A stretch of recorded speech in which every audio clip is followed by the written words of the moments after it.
Welcome to another episode of Demystifying Gay Porn. My name is IK Grande. That's my porn name. My name is IK Grande, and if you've watched porn in the past 12 years, I've definitely helped you get off. So we were talking about... Yeah. Well, I mean, I was the one shoved in lockers, not for being gay, but I didn't know how to talk to anybody. I didn't know how to talk to women. But, like, I understood the rejection. I understood how I learned how to talk to people was I would go to clubs, I would go anywhere, and I told myself that I will talk to women until they ask me to leave. Oh, I see what you mean. And people would consider that messed up. No. Your mind, okay? Your mind is only meant to keep you alive. So the thing is this, your mind is a tool, it's not you. It's there to as soon as you feel that eject button, right? Like you talk and you get nervous, mm-hmm. and you're like, okay, eject, okay, she's not interested, blah, blah, blah, she's not, run. Once you refuse to accept an excuse, your mind will stop coming up with them. Because your mind is only what you train it to be. Mm-hmm. So you have to stand there in the uncomfortability until it's comfortable. Damn. Yeah. You learn who you are by how you react from the uncomfort. Exactly. And how you respond to it. What was the first time you rode a bike? Did you just jump on and ride it? Well, after training wheels, first time, you rode it, and then...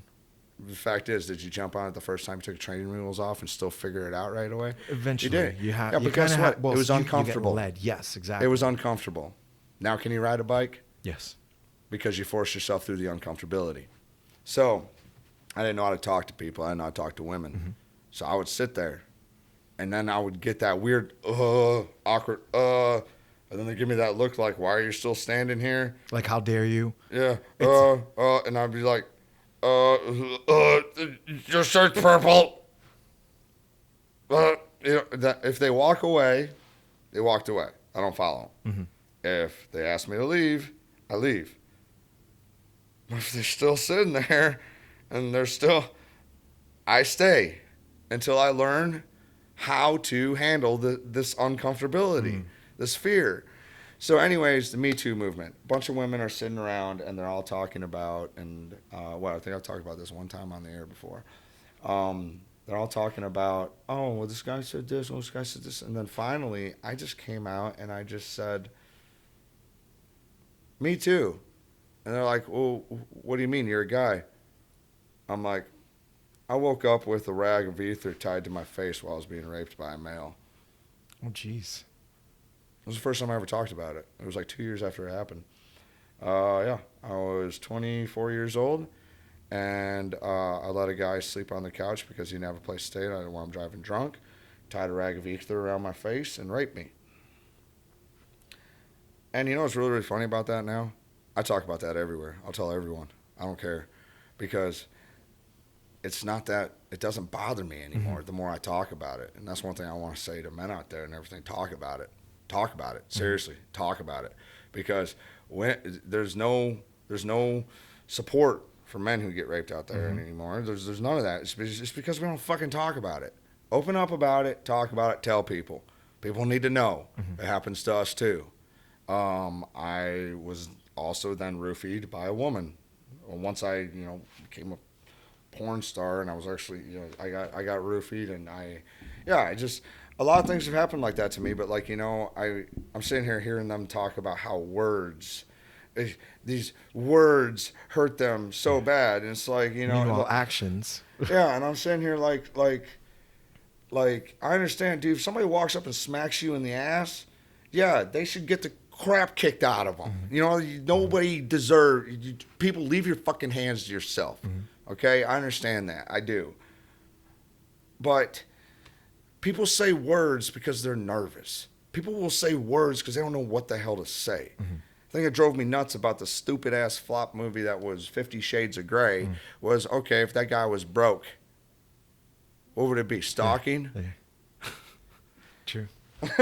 Yeah, it was getting to the point where, because I believe in, innocent until proven guilty, a lot of the stuff that was coming out was, hearsay, or you had to believe the woman immediately. Not saying that there's anything wrong with that. I mean, like the Weinstein thing, you can kind of see how that guy was. Okay, yeah. Different story, you know? Totally different. Yeah. But it was getting to the point where, yeah, once you say hi to somebody, that's it. You're going to jail, or your career's over, or something. You're just terrified. Yeah, I mean, I tell you, in the industry and everything, you know, when it really, you know, it wasn't really that. I mean, I guess it wasn't that bad in the industry so much, but it was everywhere. And I just sat around and I was like, so, how do we meet each other now?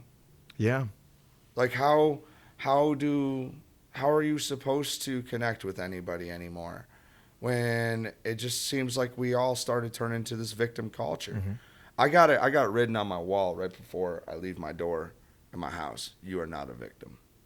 Because sometimes we all get a victim mentality every now and then. We all go, oh, why me? I mean, we all do it. I mean, I'm not innocent of it. But that's why I got it written on my wall. You know, because I sit around and you got to remind yourself is that, you know, you can do so much in this world when you realize how powerful you are. And once you got to remove that power that you give when you have a victim mentality that I'm not here because of this, I'm not here because of that, I'm not here because of this. You are giving people that don't deserve that much power mm-hmm. over your life. The minute that you stop and you grab your life and say, you know what? No, I'm not here because I didn't do the work. I didn't put in the time. I'm going to tell you right now, I look back in my life, I'm very, very happy with my mentality. I'm very, very happy with how I think. Mm-hmm. I know for damn sure if I was born with a shit ton of money, I wouldn't have had all the fucked up experiences I had that made me who I am. Mm-hmm. So you got to embrace what we say in the military. Embrace the suck. Yeah. Embrace Absolutely. it. When shit sucks, it's building character. I was just watching Kaminsky Method. I don't know if you watched it on Netflix, but Michael Douglas is an acting teacher, and this guy sits in, and he's talking about his wife, and she just passed from cancer, and, you know, how to take something like that, these experiences that make you who you are, and use them. And the guy was offended. He's like, my hurt is not for that. He's like, you want to know the truth about acting or life? Life fucking sucks. Life hurts. And that's just it. That is what life is. It hurts. You can work through it, but a lot of times you're going to get a lot of hurt. Yeah. So embrace the suck. Yeah. I absolutely agree with that. Embrace the suck, and then you can turn it into positives. And that's what I love to do, and mm-hmm. that's what I love to do with my website. Yeah. So tell us a little bit about your website. Tell us a little bit about. I have a question though, because of the whole the fetishes and stuff, and I'm exploring them more and more as I find out about them, and they are intriguing. Has there ever been something that you've come across that you're like, I'm not going to do that, or race? That's not. What do you mean? I get asked all the time to do racial clips. That is my one line. Racial, as in saying the N-word. Okay. As in I've had so many times, because of my look and everything, people want me to act like I'm a freaking plantation owner or some crap like that. Like, I don't see race. I never, you know, I mean, we've all been young and stupid, mm-hmm. but to me today, from what I've learned, I mean, I've traveled the world. You know, I've seen third world countries. Mm-hmm. I mean, I've been to war. I have consistently traveled, consistently met people. I can tell you, I have no problem making jokes about stereotypes, because I think that humor. Love them. I think humor. I do. Humor is a way to cross, is to go across racial lines, and that's one thing that I did learn in the military. We had every race in my squad. Mm-hmm. None of them got offended, right? Yeah, and people go, "Oh yeah, we got a so does everybody. Yeah. Everybody's got a freaking history. Yes. Yeah, we got problems. Everybody's got problems." Mm-hmm. Now I'm curious. You mentioned something about a political fetish. Okay, here we go. This is one that's gonna blow your mind. Oh my God. So I told you that my political beliefs are pretty much right down. I believe in the Constitution. I believe in a bunch of people doing what the fuck they want to fucking do, as long as it doesn't hurt anyone else. Exactly. That's what I believe in. But look at me again. What do I look like? I look like that conservative, freaking Trump supporting, fucking redneck asshole, right? So get this. I'm also a businessman. I look, I watch, I realize I have literally built my entire website on stirring the pot as much as I fucking can. And people love me for it. And for some reason, I haven't been kicked off Twitter yet. And people still go, Miles Stryker's a nice guy. Because people know me, I guess. I don't know. I'm still waiting. I think one day it's going to happen. All right. I mean, because I've gotten reported once, which is surprising. Okay. So, what else is going on? Trump this, Trump that, Trump this. I'm going to play a Trump supporter. Okay? Hat and all? No. No hat. No, that's too fucking gay.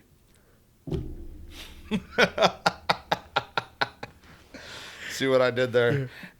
Damn. So I go, well, tell me a little bit about your libtard politics, boy. You know, and you sit there and say things, and it's really funny because there's times where they say shit I agree with. You know, I'm the type of man who wants to own his guns and wish my gay neighbors a happy life, Yeah, you know. yeah. You know, then my other neighbors, I want to say, hey, how are your marijuana plants growing, you know? You know, I mean, all honestly, that's the type of person I am, you know. And then I also want to say, hey, woman across the street who has not got her life together yet, happy abortion. You know, hey, it's your life. You don't want to have a kid right now because you're not ready for it. You know what? God damn it all. Nobody should tell you that you need to have this child. Yeah, when you complain about, you know, you say less government, but then you get into other people's bedrooms or other people's lives, that's more government. Thank you. It makes no sense. No. What also makes no sense is I don't want to pay for these low income people, but I'm going to force them to have kids. Exactly. Yeah. So yeah. So that's the type of person I am. But I mean, I swear to God, don't touch my fucking guns.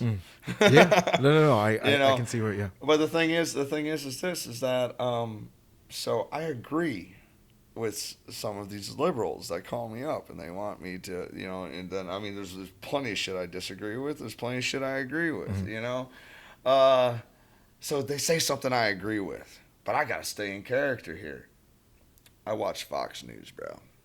I watch Fox News, and I go, what would Hannity say? Sometimes I pause, and I literally do the, you know, so anyway. I don't do racial clips. That's no my racial line. clips. And he's got a good explanation for it, okay? Yeah. Let's talk a little bit about your websites, because I do want to plug a little bit. I want people to be able to go to your websites and find them. What websites do you have right now? You have a couple, or are they all on one? Oh, no. Okay. I got a couple, and if you guys go to one, you're going to look at the other one and go, what the hell? Yeah. So the one that we mainly want to really plug here that everybody go, and we've mainly been talking about, is called straightgayhumiliation.com. Okay. That is actually pretty much my creme de la creme right now. That is one of my best-selling websites, and it's literally just me talking shit. I tried quitting smoking one time. Now, smoking's a huge one on there. Smoking, human ashtray, all sorts of stuff. It's mainly a POV website where I just talk shit to you, but I put you in it.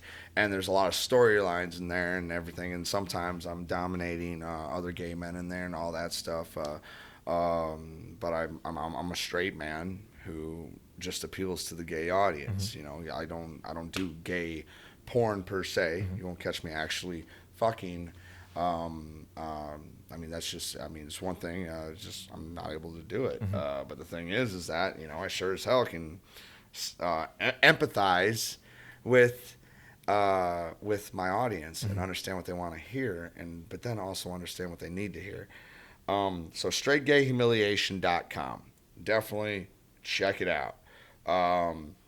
Then there's milesstryker.com. Sooner or later, milesstryker.com, I've been saying this for years, is going to become like a standalone. Yeah, it's like an umbrella. Almost, yeah, right? it's going to take you everywhere.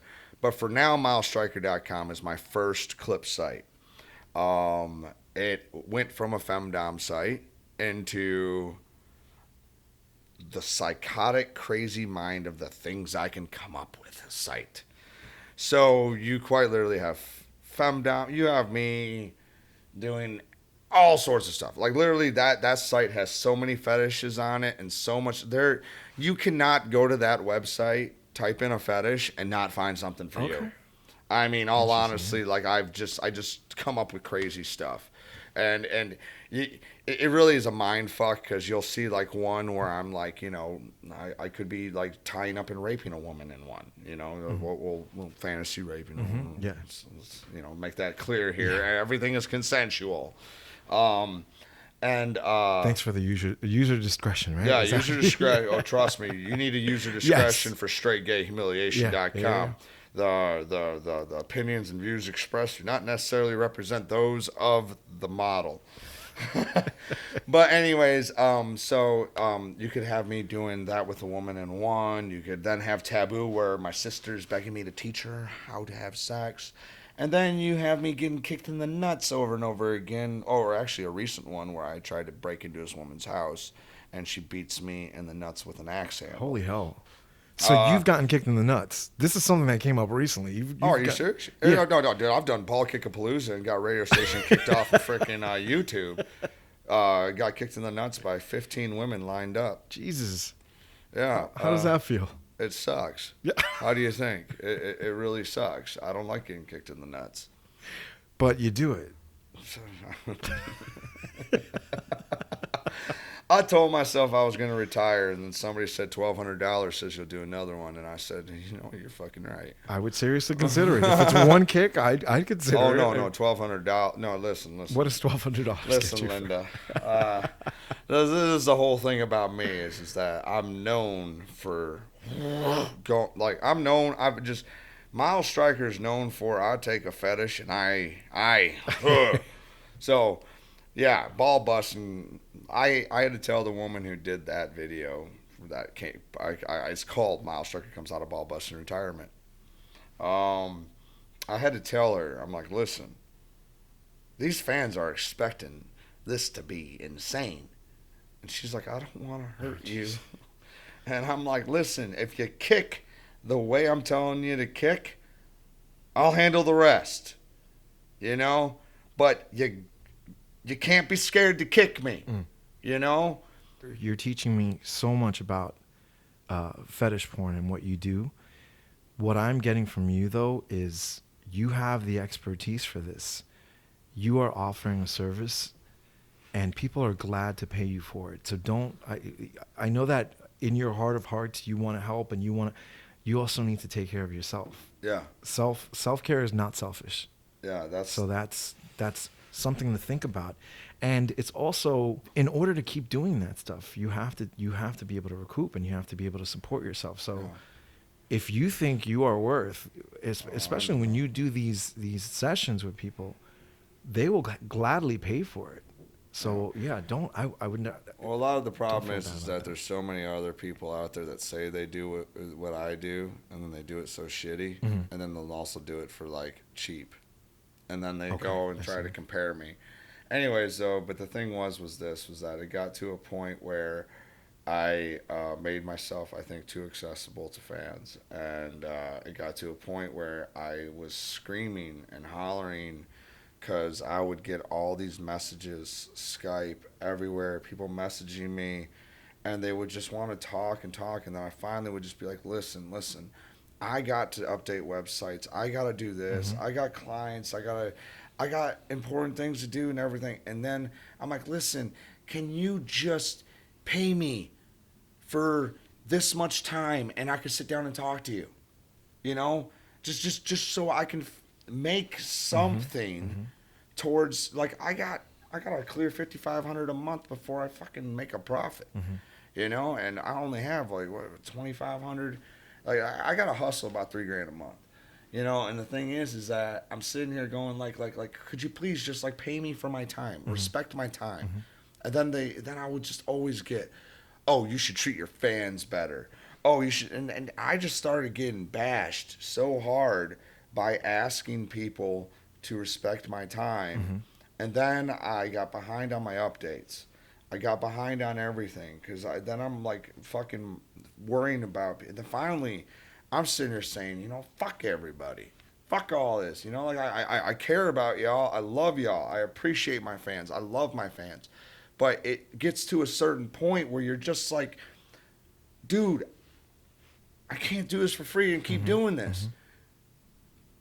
And then, you know, they come out to you and they tell you, oh, well, I watched all your videos. I'm a huge fan. Oh, which ones? Oh, the ones on Pornhub. Yeah. I'm just like, yeah, okay.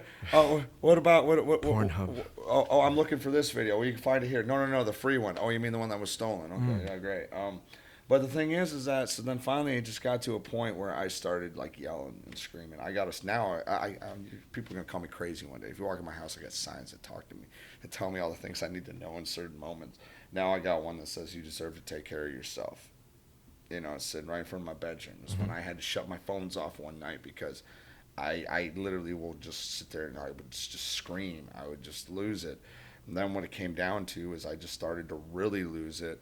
And I got to a point where I finally I couldn't get everything out of my head. I couldn't get all the fans just begging for my time and thinking that, you know, I'm just like some fucking guy sitting around here just like they're the only ones important.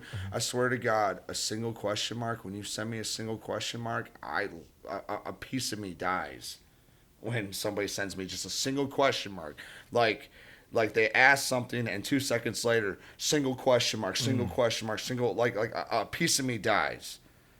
You know, it just, and it got to a point where I loaded one bullet in my fucking 45. I put it right up to my fucking head, and I pulled the trigger, and I slipped, and I went right through the ceiling, and I had a revelation, and I told myself, I'm like, you know, you've always wanted to travel, you've always wanted to do all these things in your life, and you almost ended it. My father killed himself too when I was 18, so it runs in the family too. I was just like, how would you feel if you just I told myself, you're dead now. You're dead. That's it. Do you have these problems when you're dead? No. Do I have bills when I'm dead? No. So as fucked up as it sounds, I said, you can always kill yourself later. So I said, so why not say fuck it? I went to college and I dropped out. I was a 4.0 student. I dropped the fuck out. I was going to business school and I already fucking been running a business for 4 years. I had opportunities I was turning down so I could maintain a 4.0. Like, what the fuck? Opportunities ain't always going to be there. School will. I then fucking just said fuck it. I went out here to New York City. And next thing you know, I rented a car and spent 3 weeks out here living out of a car, driving up and down the whole East Coast, just meeting up with other models and shooting. And then I end up going all the way through. I end up making I went to Chicago, not affording ramen noodles with $300 in my fucking pocket, not knowing how I was going to get back, only because I never break my promises. And I've never missed a shoot. I've only canceled one shoot. And that was because my girlfriend was puking and it was a trade shoot. And I couldn't just like leave my girlfriend puking in a toilet and be like, hey, I got to go. But I've always been on time for every single shoot. I've never missed a shoot, no matter what. I was stranded in Amsterdam. I still made it back by the 24th for a shoot one time. But yeah, I'm sitting here and I go to this shoot and I had no plane ticket back. I did not know how I was getting back from Chicago. But it was actually a macrophilia a producer, and he was one of my biggest fans, on top of the fact he had one of the top sites. And that was, I'll plug him too, jackfootproductions.com. Yeah, some of the best work I've ever done on macrophilias for him. But yeah, I had no idea. So, and then I ended up making $9,000 out there. Wow. And then I'm like back in Vegas again. Yeah. And then I have all this money. The spare money, so I'm the best man in this like wedding in my friend's backyard, where for a wedding present I built the whole freaking awning thing for them, because I technically I am the man that I look like I am. I do know how to fix like everything. I go to Amsterdam. I go to London. I end up stranded in Amsterdam where I stay with this cute redhead who's actually visiting me for Thanksgiving here coming up. Where I fixed her entire apartment because they were like, she was like sleeping with a European man's like sleeping with another woman. That's why as soon as I saw you walk in, I was like, I'm fucking that yank. So, but yeah, and then I look back at it. I look back at the moment, and I'm like, I said, fuck it. I said, fuck it. I can always kill myself later. And look at this past year. I have been across the entire United States. I've been to Europe and back. And here I am sitting in front of you. You don't get closer than that. You know, I mean, you just don't. And I've experienced, and that's even with me knowing that it's what everybody says, it's a selfish act. You know, I know it's a selfish act. I know how I felt when my dad did it. My dad was the closest man in my family, and he shot himself. Oh, he killed himself, and it was the most hardest thing to ever go through. I knew that, and I knew it was a selfish act and everything, but still, I pulled that trigger. That was a year ago, and I look back at, I've lived so much life just in my 32 years. But in the last year, since I said, fuck it, man, everybody asks you about the grocery list. Nobody asked you if you're fucking happy. I wasn't happy. I'm fucking happy now. I'm pretty fucking happy. You know, I feel pretty good about life. I feel pretty good sitting here having this interview with you. I feel pretty good about the lives I've changed. You know, but yeah. I'm very glad to hear that. Like, yeah. all of it. This is why I do this as well. You know, after porn is exploitative, right? Mm-hmm. We are all getting off on porn. We need to give back to the performers, in my opinion. Performers are human beings. Performers have feelings. They go out. They do almost everything. They need to have their time, I think. And a lot of them everybody has a story. I find that a lot of times porn models and just people doing this have interesting, amazing stories that they want to share. And sometimes people just want to see them naked. And I think that we owe them a little more than that. So that's why talking to models and bringing them down to our level, as much as some people might not want that, and by that I mean fans, you know, like they don't want the real, but the real comes with the fantasy. Yeah. I absolutely appreciate this. Yeah, I know. I appreciate you and everything. It's been a great interview. But yeah, I mean, Straight Gay Humiliation. If you want to check out that, then MilesStryker.com's got all my little fetish stuff. Please, if you want to support me and support the things I do, the one thing that I ask people is go join my OnlyFans. OnlyFans.com/MilesStryker, and SmileStryker with eyes, MilesStriker. People stop trying to misspell it.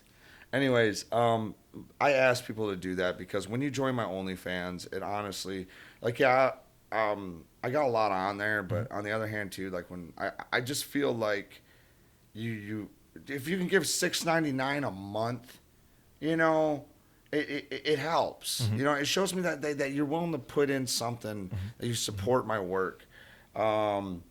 And then on top of it, I mean, Twitter, you can follow me at MilesStryker. It's where you see all the crazy antics and all the stuff I get tagged in. And yeah, I mean, just my Twitter's pretty crazy. I like my Twitter. I just learned how to use Twitter when I started this industry. Okay, yeah. So, you know. It's a good time to start Twitter. Yeah. But yeah, definitely. I got other websites. I got youngfemdoms.com is one that's just mainly femdoms and POV based. I got a few other ones, but really, mainly it's straightgayhumiliation.com. Young Femdoms for Femdom, strictly. MilesStryker.com for all you straight kinky or even gay kinky crazy people who just want to see some crazy ass shit. I mean, even normal shit. We go from like just normal boy girls to just outlandish tickling, like. Just go in there and type in a fetish. All that good stuff. Just type in a fetish on there, because at this point, like, I just was like, oh yeah, we'll do that. Yeah, we'll try that. Yeah. You know, try anything. Yeah, what? Oh, I've never heard of that fetish. Fucking do it. You know.